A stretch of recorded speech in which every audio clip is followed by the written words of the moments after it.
สบายดีทุกคน EP นี้จะเป็นEP ที่จะจอดเต่าตัวนี้เนาะจอดไว้แล้ว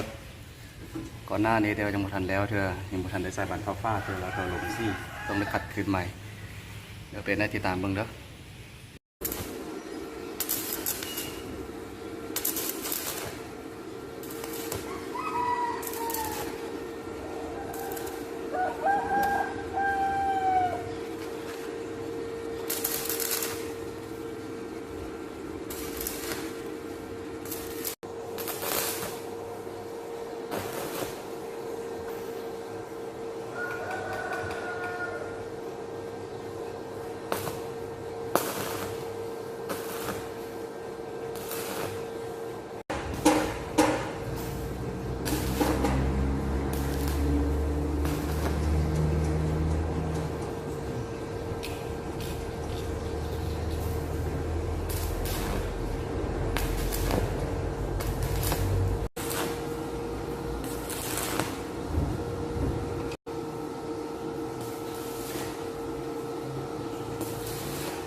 ที่เฮ็ดห้อยเนาะแล้วทาซี่แล้ว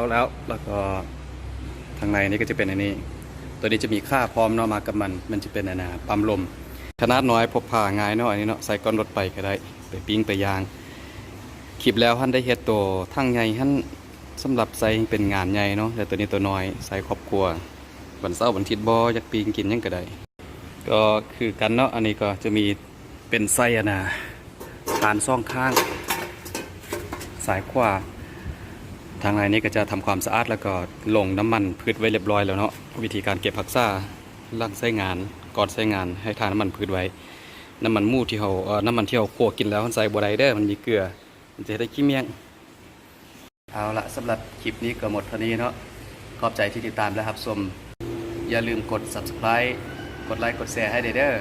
เดี๋ยวจะขึ้นยูตีนหน้าจอรูปหน้าจอนี้ให้เนาะทางช่องทาง YouTube ก็จะซื้อว่า follow my activities Facebook ก็คือกันแต่ถ้าบุกคลิปต่อไปไว้จะเห็นยังให้เนาะ